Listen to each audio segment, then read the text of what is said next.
Get ready for unique, rare, and little-known treasures from the golden age of radio. You're listening to The Amazing World of Radio with Adam Graham. We continue our Mr. and Mrs. Blandings summer series. This program is provided by Radio Archives. They sell high-quality old-time radio collection, Pulp Fiction reprint ebooks, and Pulp Fiction audiobooks from talented narrators. And they want to give you a chance to sample all three of their product lines. You can send an email to detectives@radioarchives.com and can download one each of these three products. Also, Radio Archives, over its years in business, has purchased 36,000 transcription discs, and they are actually making these available to subscribers. Each month, they send out 600 files, each having been transferred from an old-time radio transcription disc. Many of these are from rare or forgotten series, and some are rare episodes of popular programs. I've been subscribed since April, and so far I've encountered episodes of programs that I enjoy, like Armis Brooks, Burns and Allen, Heartbeat Theater, People Are Funny, and more. You can get a sample of this service for $59.98, which will get you the first 600 files that they sent out.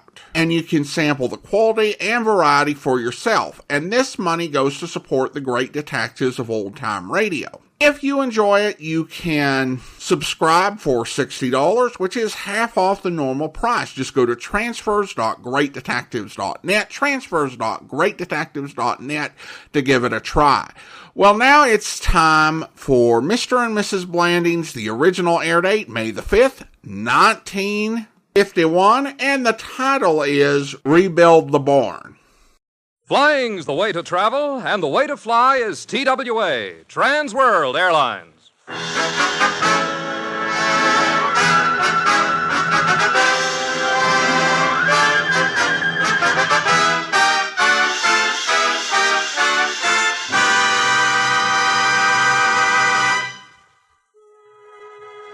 Presenting Cary Grant and Betsy Drake as Mr. and Mrs. Blandings. In a new series based on Eric Hodgins' best-selling novels, Mr. Blandings Builds His Dream House and Blandings Way. Did you know that approximately every 3 minutes around the clock, a TWA Skyliner is making a landing at one of the airports along its 32,000-mile route? You love to fly high up in the sky. You ride the airways, starry stairways. Smoother and swifter, flying's the way. And the best way to fly, TWA.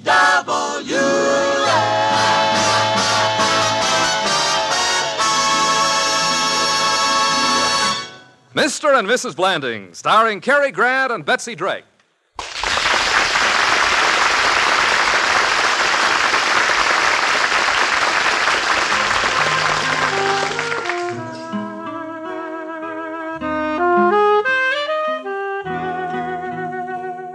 And now let's take a trip to Lansdale, Connecticut, and look in on the Blandings family.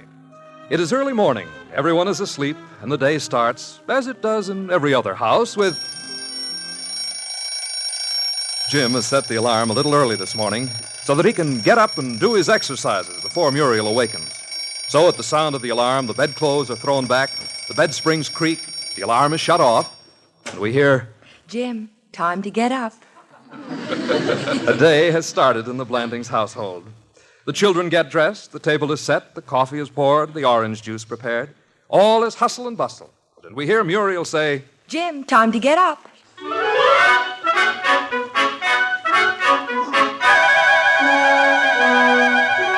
And so breakfast goes on uneventfully until, as they're reading the morning paper over their second cup of coffee, Muriel suddenly gives a start and says, Jim Blandings, what does this ad in the paper mean?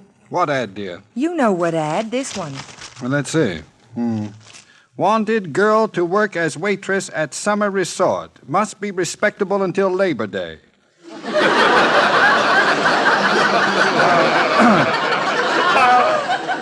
tell you, it's all in the way you read it. Jim, I'm not referring to that ad. No? No, I'm talking about this one. Estimates wanted to repair barn. Call J.H. Blandings, Lansdale 431. Jim, don't tell me you're still thinking of repairing that old barn of ours. Bill Cole says that now is a highly impractical time to do any building. Bill Cole. Bill Cole is a lawyer. What does he know about such things? He knows what a fool those contractors made of you when you were building this house. Muriel, I resent that. It's true, isn't it? Yeah, but I resent it. Anyway, they won't do it this time. If their bids are too high, I'll do the work myself. You? But don't look so surprised. I know how to pound nails. I can use my head. That's not the best way. When do you plan to begin this project? Today. I'll work every weekend on it until it's finished. And when it is... We'll call our grandchildren out to look at it.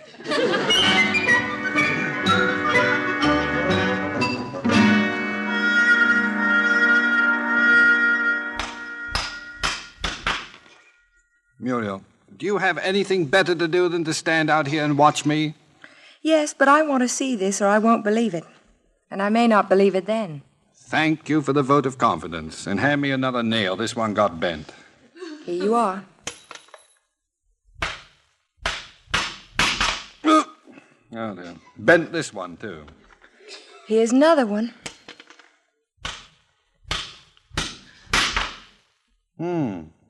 Here's a bent one. Perhaps it'll straighten out. Please. Stop being funny and hand me a heavier nail. All right, dear. This one's practically a railroad spike. Oh, my finger. Darling, did you have an accident? No, of course not. I hit myself just for a lark. It's fun. Look at my finger. Look. It's bleeding, I think. Let's see. Better put some iodine on it. Can't take chances. No, I suppose not. Here. This is good stuff. Really stings. It does? Well, maybe I don't need... Now put out your finger. But Muriel... There we are. Ow! Muriel, you enjoyed that.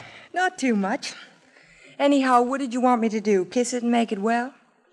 Well, I'd like that better. But it would never do. Kissing spreads germs. Oh, now that's a ridiculous rumor circulated by old maids who aren't circulating. No, it isn't. Now run along. Let me get to work.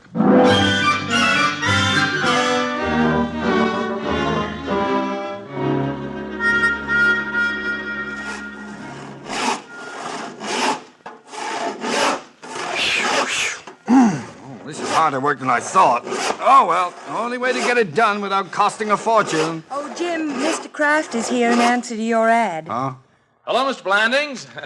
Oh, hello, Mr. Kraft. I'm sorry, but I've decided to do the job myself, as you can see. Yes. Jim, what in the world are you doing? What do you mean, what am I doing? Well, for one thing, you're using the saw upside down. Now,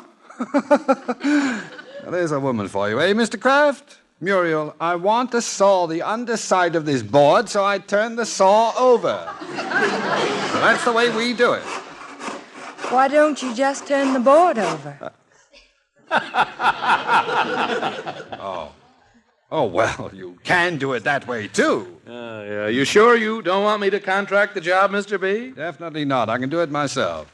Okay, but I think I ought to be able to handle the job for somewhere in the neighborhood of $1,500. I'm not interested. Yeah, well, we'll see. Mind if I drop back from time to time? I get more jobs that way.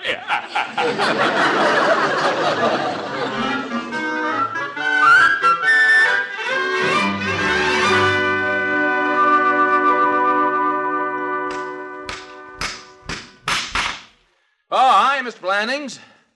How's every little thing? Oh. Is that the way you pound nails? Bend a lot of them, I bet. Why don't you hold that hammer near the end? It might help. Mr. Kraft. Yeah, Mr. Blandings? Come here. Like this? No, closer. Here? Closer yet. That's fine. Now, I'd like to ask you a question. Okay. How would your wife like it if you came home for dinner with a hammer sticking out of your head?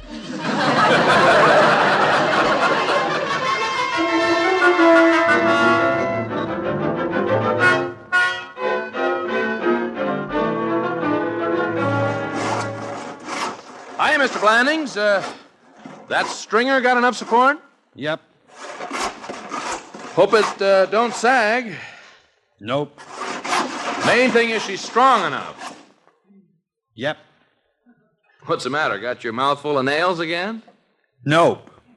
Well, what is it full of? Swear words. Frankly, this remodeling is taking longer than I intended. Well, just say the word, Mr. Blandings. Be glad to take over. Yes, sir. $2,500 ought to do it. $2,500? But you said it would be in the neighborhood of $1,500. Sorry, just moved to a better neighborhood.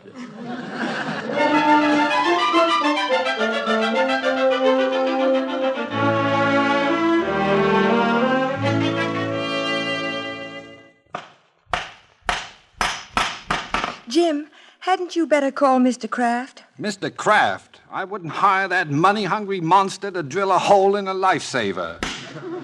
But Mr. Kraft warned me that... Muriel, please, have a little faith. But you're liable to knock down that joist. Does it occur to you that may be what I intend to do? But it's the fulcrum on which the stress of this side of the building is balanced. That's why it's important to repair it. But you can't knock it out to repair it. No? No, you have to shore it up first. Why? Why? Yes, why?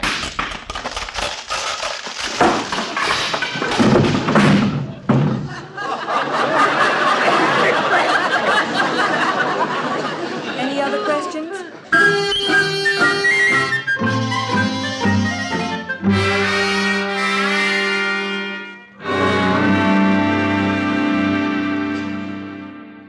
So I thought, Mr. Kraft, I'd better call you out on the job. I thought you would. Sam, you got those figures ready yet? Got it, Mr. Kraft. Here's my estimate. May I see it? No. Sam, aren't you a little low on the overhead sprinkler installation? Overhead sprinklers? What are they for? Cuts down your fire insurance. You'll go for that, won't you? Oh, well, yes, I guess so, yeah. They always do. And now about the aluminum stall gates. There will be no aluminum stall gates. Oh, fair enough. Then we can put that money in on the fluorescent lighting. What fluorescent lighting? Mr. Blandings, you can't milk cows in the dark.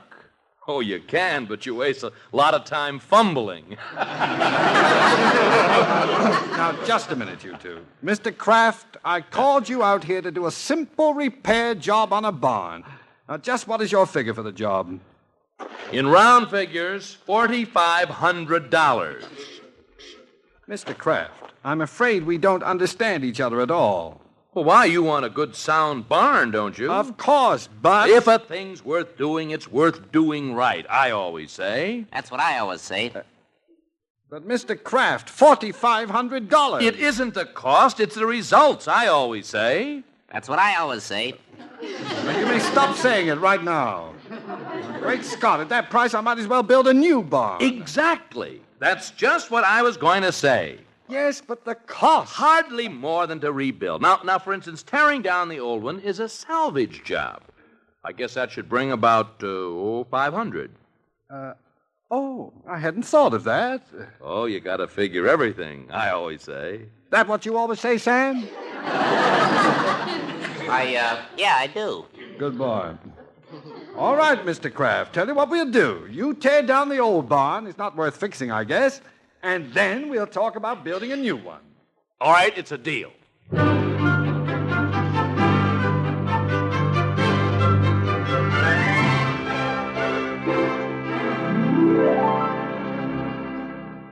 Jim, are those men about through tearing down that barn? They're hauling the last of it away right now.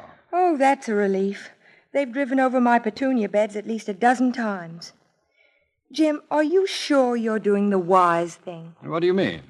Well, this building a new barn. We don't need it. Of course we don't. So why build one? Jim, Mr. Kraft thinks you're going to build a new one. Aha. But I'm a little too smart for Mr. Kraft this time. He stuck me on the bids, but now the shoe is on the other foot. Are you sure? He's awfully clever. Well, don't you think I'm clever? Darling, you're my husband. Well, that does not preclude the possibility of my doing something clever once in a while. Oh, here comes Mr. Kraft up the walk now. Watch this.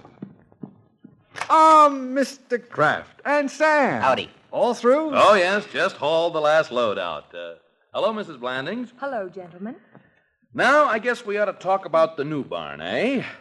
No time like the present, I always say. Well, Mr. There's more. Now, Sam.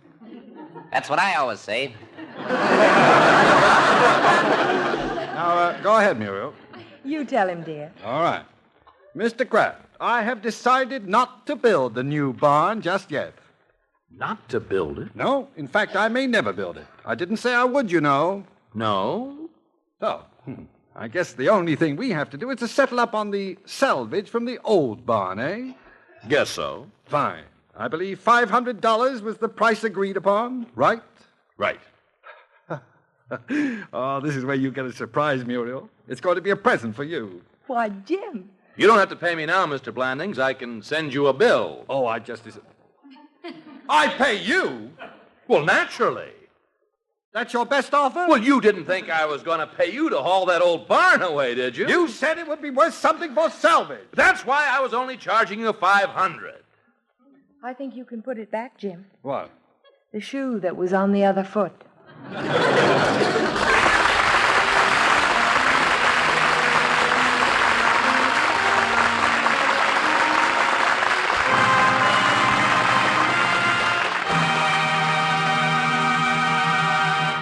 Sending this letter airmail, Dad'll get it tomorrow. My business would be lost without airmail service. And airmail's so reasonable. Just 6 cents a letter. Yes, most everyone agrees that an airmail letter can do great things. Cover thousands of miles. Cover 'em fast. And at only 6 cents a letter, it's quite a bargain. But perhaps you hear some people say that this bargain is possible only because of government subsidies to the airlines. Well, what they really mean is that the United States Post Office Department has, in effect, said to the scheduled airlines, look, you can do this job cheaper than the government can. So you carry the airmail, and we'll give you enough pay to help you develop a great national air transportation system. And when your passenger and cargo services are paying their own way, we'll expect you to carry the airmail at a much lower cost. Well, friends, TWA is holding to that agreement. TWA, like all self-supporting domestic airlines, receives no subsidy for carrying the mails in this country. And what's more, 85% of all airmail and all the air parcel post carried by all the scheduled airlines is flown without the benefit of a subsidy. And so you see, when you put an airmail stamp on a letter, or when you send a package by fast air parcel post, you're really getting the benefit of a bargain. A mail service that can't be duplicated for speed and economy.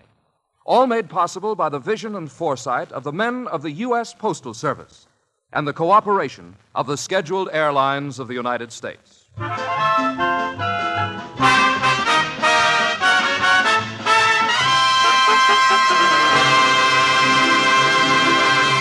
And now the second act of Mr. and Mrs. Blandings, starring Cary Grant and Betsy Drake.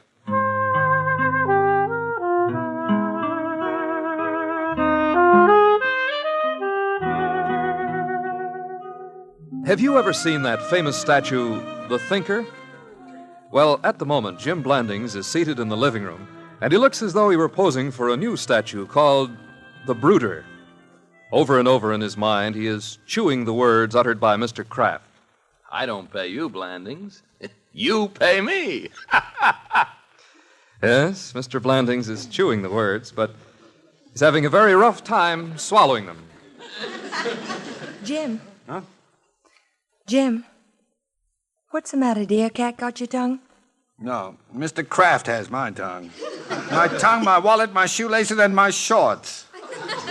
Jim, it's not that serious. Just pay Mr. Kraft the $500 and drop the matter. Don't keep banging your head against the wall. I am not banging my head against the wall. I'm sitting here quietly and thinking. Oh, and what are you thinking of doing? Banging my head against the wall. Instead of getting $500, I pay him $500. How could I make such a mistake? Is it possible that I'm that stupid, that idiotic, that... Muriel, I would thank you to stop nodding your head. I hadn't realized I was. Well, my 500 is gone, and so is the barn. From now on, we just have to get along without one. Oh, don't worry, dear. If worst comes to worst, we can always sleep in the house like people. I wouldn't build a barn now if they paid me. They won't, dear. Then I won't build one, and that's that. Oh, now, who can that be? It's probably Mr. Dabney from the bank. I forgot to tell you he called that he was coming over. Mr. Dabney? What did he want? It was something about the barn. He seemed very angry. Coming! Well, hello, Mr. Dabney. Come right in. Good morning. Hello, Mr. Dabney. Mr. Blandings, you tore down our barn. My barn. Mr. Kraft's barn. Mr. Kraft's barn? He just left here 15 minutes ago, dragging his barn behind him. Mr. Blandings, our bank has a mortgage on your property. Part of that property was the barn. You had no right to dispose of it without our consent. I did not intend to get rid of it. It became necessary in the process of building a new one. Oh, if you're building a new one, there's no problem. I'm not. You said you were. He was, but he's not, because the money that was isn't. So how can he if there isn't what there was? I may not be able to repeat that to the board of directors. Well, it's quite simple, Mr. Dabney. I destroyed the barn thinking I might build a new one. I just decided against it. Mr. Blandings, do you remember page 7 of the mortgage, clause 3, paragraph 8, section E, part 5, line 8? Of Amendment 6, Note 12, under Article F? Mr. Dabney, if I stopped long enough to read the mortgage, I wouldn't need to build a house. I could stay at the old lady's home. Well, you have destroyed property without the bank's consent. I shall be forced to invoke Article F. What is Article F? According to Article F, unless you rebuild the barn immediately, your entire mortgage is due at once. Now, see here, Mr. Dabney. You can't bully and coerce me. I won't be bluffed with a bunch of legal gibberish. I intend to discuss this with my attorney. Please do. I shall. Hello. Circle 49929 in New York, please. I wouldn't build a barn now if half the cows in the country were left out in the rain. Jim never was a milk drinker. Hello? Oh, Mr. Cole, please. Bill, this is Jim. Guess who's here? Mr. Dabney. And do you know what he tried to tell me? Said I couldn't tear down a barn on my own property because of the mortgage. I'll talk to you later. Mr. Dabney? Yes, Mr. Blandings. What color barn would you like?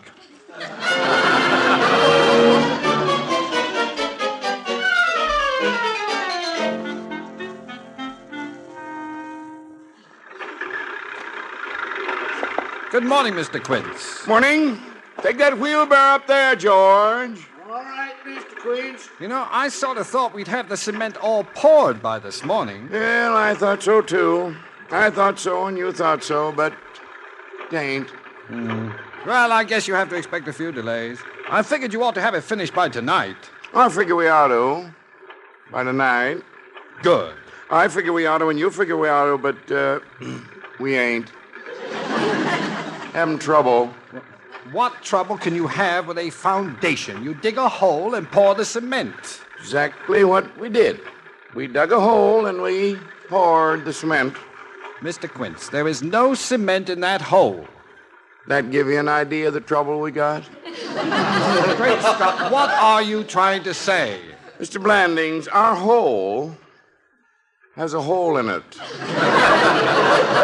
Well, now that's impossible. I say it's impossible, and you say it's impossible. And so far, we poured 3 loads down the impossible. Must have hit an old well or tunnel. Well, how much more cement will it take? Depends on what's at the other end of that hole.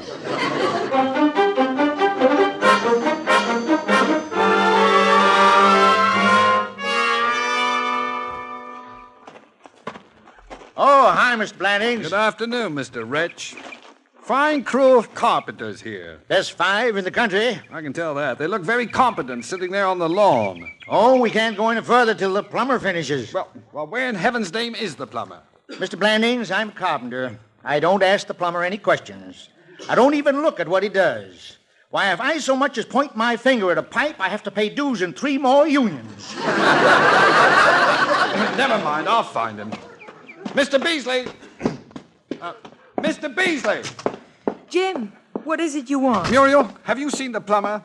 The what, dear? The plumber. The man with a friend. Have you seen him? Oh, you mean the nice man who offered to fix my faucet? Oh, great balls of fire. You didn't take him off the job for that. But, dear, he offered to do it free. Well, while he's fixing that faucet free, I've got 6 carpenters waiting. It's costing me $56 an hour. Muriel, get that plumber out to the barn. I can't. Why not? He's gone. Gone where? Where they always go, back to the shop for a washer.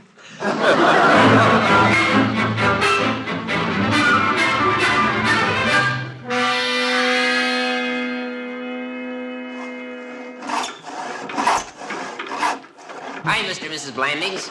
Hi, Sam. Where's Mr. Wretch? Oh, he's in town today. I'm taking over. Well, good. How are things going? Oh, about like you'd expect. You know the building game. Nail it together, then wait to see if it falls apart. Say, Mr. Kraft left with the blueprints. What do you want I should do with them lintels? What lintels? The lintels between the lally columns. Oh, those lintels. Yeah. You want I should rabbit them or not? I thought the barn was for cows. Oh, please, Muriel, I'll handle this. Rabbit is a carpenter's term. I don't think you need to rabbit the lintels. Okay, you're the doctor. Hey, Joe! Jim, why did you say that? You don't even know what he's talking about. Muriel, when you're as experienced as I am at the building game, you realize it's always cheaper to say no than yes. Oh. Yes, Sam, what do you want? If you got any of them rabbited lintels set up, rip them out. Okay. Rip them out. Hey! Whoa! Wait a minute! Whoa! There you are, Mr. Blandings. Of course, it'll take 2 days to put them back up again. Muriel, if I ever open my mouth again, will you do one thing? What's that? Rabbit me right in the lintels.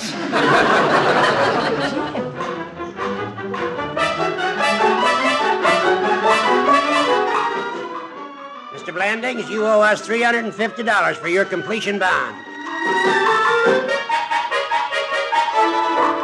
Mr. Blandings, that 220-volt switch will be another $90. Mr. Blandings, we'll need another 100 for replacing those rabbited lintels. Mr. Blandings owes water trough, so take an extra 200. Mr. Blandings, stop! Gentlemen, I have tried to be patient. I have tried to be understanding.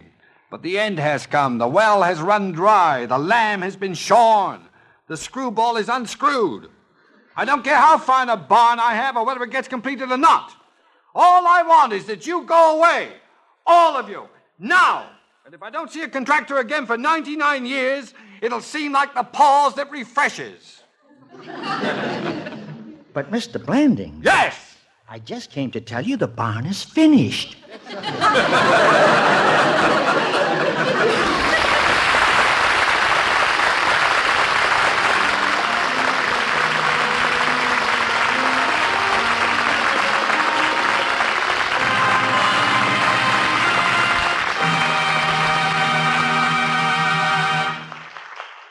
Cary Grant and Betsy Drake will be back with us in just a moment. Friends, did you know that TWA is the only airline that goes all the way across the U.S. and overseas to Europe, the Middle East, and India? Yes, you can board a TWA plane in 60 cities in the United States and fly to London, Paris, Rome, and other world centers abroad. And say, just ask anyone who travels a lot, and you'll find out that this one airline service is mighty important. It means you buy only one ticket. You enjoy the same courteous service all the way, and you don't have to worry about complicated connections. So fly the finest. Fly TWA, Trans World Airlines. Next time you plan a trip for business or pleasure, see your friendly travel agent or call your nearest TWA office. You love to fly high up in the sky. You ride the airways. starry stairways. Smoother and swifter, flying's the way. And the best way to fly, TWA.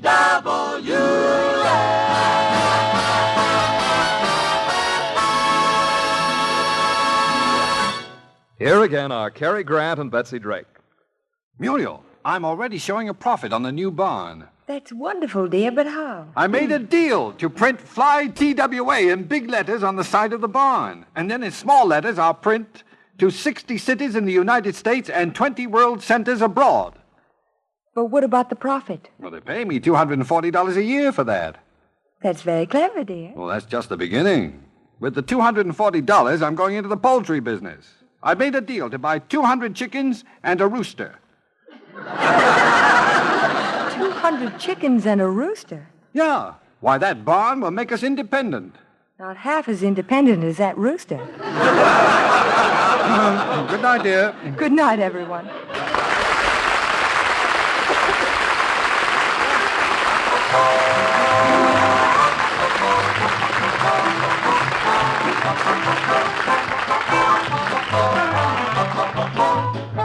Tune in next week, same time, same station, for Mr. and Mrs. Blandings, starring Cary Grant and Betsy Drake. Brought to you by Trans World Airlines. Across the U.S. and overseas, you can depend on TWA. Betsy Drake appears through the courtesy of RKO Pictures and David O. Selznick.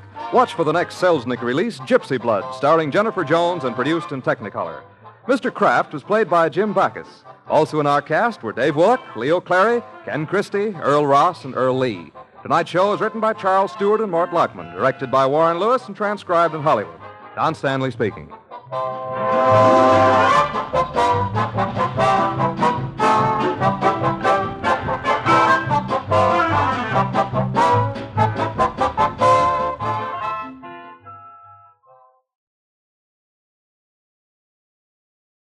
Welcome back. In many ways, this episode feels like a rehash of the movie, only a bit more nonsensical. In the case of building the dream house, they had a good reason to go into the process. They wanted the house for themselves and their kids to live in. I have no idea why the barn was a priority. I mean, it became one when Jim repeated the mistake in the movie of tearing down a building that he had taken a mortgage on.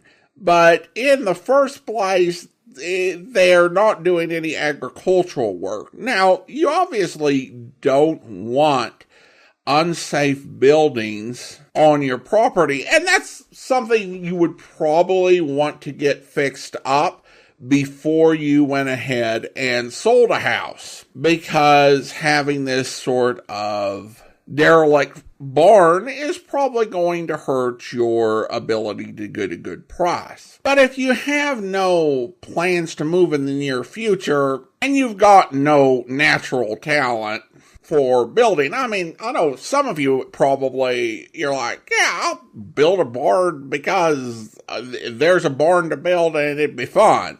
But if you don't have that ability, why? So that kind of makes things a little more silly than in the film. But that doesn't mean there aren't some humorous moments. I did like the part where she stated that Bill Cole knew how when he built the house, the contractors had made a fool of him. And he said, I resent it. And she said, but it's true. And he's like, yeah, but I resent it. I mean, that is true of human nature, but if you're not, I guess if there's a moral of this episode, it's that if you're not willing to face up to your mistakes, you're doomed to repeat them. We turn now to listener comments and feedback, and we start out with the episode, Jim is Justice of the Peace, and Stephen comments, I remember hearing this episode many years ago. At the time, I had no context. Of course, you don't need the context since it's played for laughs. And I think that that's true enough. There are all sorts of series that you can learn about and find context, but you can enjoy it for itself. But knowing the context, I think, does add a little bit. There's that whole Easter egg feel of just some things that are put in that you get a little bit more if you have the context. And there are a few of those things in the Mr. and Mrs. Blandings series. And then we have a comment from Adele over on YouTube who writes, regarding the Twin Oaks Lodge episode, "Thank you. I never heard of this radio series. I've seen the movie with Cary Grant, Muriel, Melvin Douglas, and Louise Beavers. This is a treat." Well, thank you so much, and I'm glad you enjoy it.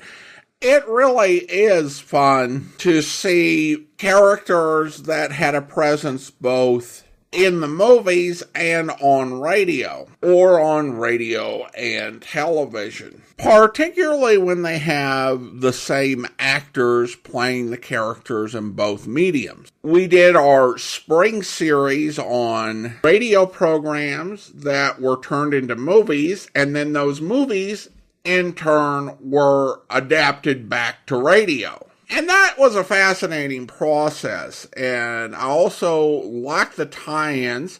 Of course, in many ways, the challenges that both the radio program and the movies have often become quite obscure. For example, there was a radio series based on the Andy Hardy film series, but the film series is something that most people have forgotten about, and so the connection between film and radio is not going to elicit a whole lot of response. One thing that's nice about this is that I think Cary Grant is pretty well remembered, and so his presence makes the series worth listening to for a lot of folks.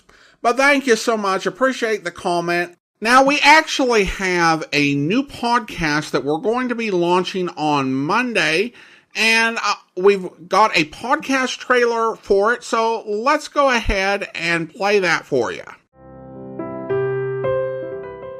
Step into a world that was at the Old-Time Radio Snack Wagon. We're your ticket to the golden age of radio, serving up weekly samples of classic comedy, captivating dramas, riveting news programs, and so much more.